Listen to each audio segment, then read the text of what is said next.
Bonjour Nirmala, je suis vraiment heureuse que tu sois là, ici, en Guadeloupe. Tu es venue d'une manière, je dirais, extraordinaire, parce qu'on ne se connaissait pas. Et grâce au Festival du Féminin, je t'ai accueillie à la maison, sans te connaître avant physiquement, mais j'étais sûre qu'on se connaissait d'avant. Oui. Ça a été vraiment une histoire d'âme. Là, tu es presque sur le départ. Ça fait le 10e jour que tu étais à la maison avec ton chéri. Et tu as fait beaucoup de choses durant ces 10 jours. Qui es-tu, Nirmala? Bonjour Christiane, voilà comme on dit chez les Tamouls en Inde du Sud. Mais je suis de Pondichéry, je vis en France et effectivement je suis venue animer un atelier au Festival du Féminin. Et mon envie profonde, c'était d'être accueillie par une femme de la Guadeloupe. Et on a été mis en contact par l'organisatrice Valérie Scala. Et c'est vraiment extraordinaire. Je le sentais déjà de Paris, qu'on était très connectés, qu'on était dans la même vibration, dans la même qualité vibratoire. On était des sœurs, au final. Pour moi, c'est une rencontre d'âme. C'est extraordinaire. C'est comme des pièces d'un puzzle qui se réunissent. Absolument. Qu'on puisse faire de belles choses ensemble. Absolument. Je suis tout à fait d'accord avec toi sur ce principe-là. Parce que bien avant ton arrivée ici, j'avais ressenti au plus profond de moi que la personne qui allait arriver ici, dans ce lieu, à la case énergétique, magnifique, qui est un espace de soins, de mieux-être, où j'accueille moi aussi plein de beauté. Plein de beauté, beaucoup de femmes, pour les aider à s'éveiller, à se réveiller, à se mettre en marche, et tout cela dans la sérénité, dans la paix, en réajustant le masculin et le féminin en soi, pour pouvoir transmettre aussi tout cela, ces belles énergies. Et je savais que la personne qui allait venir là, venait, mais vraiment dans ce cheminement.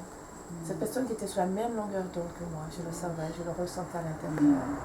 Et j'ai répondu à cet appel du cœur en demandant à Valérie de me mettre en contact avec une personne qui veut bien venir à la maison. Et ce fut toi. Et je suis vraiment ravie, heureuse. Car depuis 10 jours, nous vivons des choses magnifiques, merveilleuses ensemble. Et toi qui fais beaucoup pour les femmes aussi. Et tu as une tâche qui n'est pas facile, parce que tu as choisi quelque chose de pas facile. Raconte-nous avec quel type de femme, quelles sont les blessures que tu soignes, que tu accompagnes ces femmes-là, pourquoi? Alors il y en a plusieurs, des blessures initiatiques.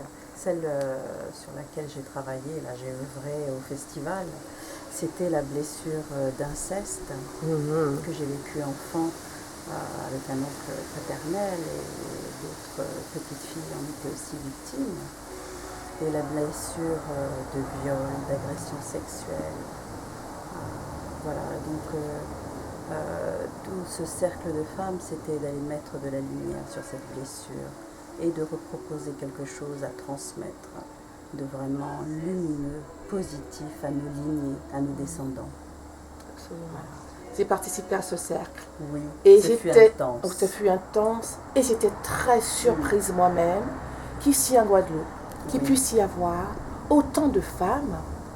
Et il y avait quand même 3 générations dans le groupe. Sur 70 femmes, il y avait une quinzaine qui avaient vécu ce type de choses ici en Guadeloupe. Tout à fait. J'étais très touchée par cela. Et je suis aussi très touchée par tout ce travail que tu fais à Paris, avec des femmes prostituées qui veulent sortir de cette impasse, de cette expression de maltraitance vécue aussi. Et comment tu les accompagnes? En fait, c'est une nouvelle forme d'esclavagisme, c'est la traite des êtres humains. Et la prostitution est une grosse partie de cette traite des êtres humains. Je les accompagne en étant avec elles, en étant moi-même. dans leur quotidien. Oui, je sais que tu vas dans des foyers. Oui, Oui. Et tu les aides dans leur vie de tous les jours. Tu es comme l'hôtesse de maison, qui les aide à se retrouver. La maîtresse de maison. Dans le quotidien, on cuisine ensemble, on s'occupe de la maison ensemble. Ouais, tu les aides à retrouver une place de femme à la maison. Voilà. Et pas dans la rue. Voilà. Un retour à l'intérieur de soi, dans la maison intérieure, dans cet espace sacré. Tu les ramènes là-dedans. Et c'est cela qui vraiment, je pense, qui m'a touchée de loin, que j'ai ressenti.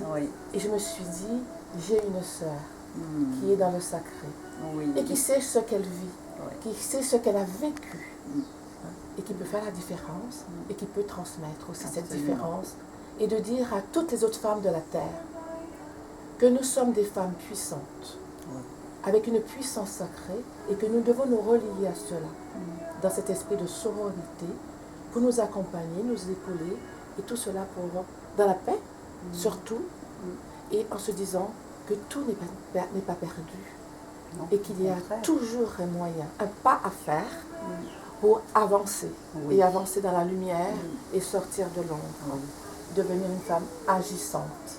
Oui, faire le premier pas, faire un choix décisif. Qui est de dire aussi, ok, j'avance, je sors de ce qui ne me convient plus, ce qui me fait mal et qui me fait souffrir. J'ai le droit au bonheur, j'ai le droit au bien-être et je le vaux bien.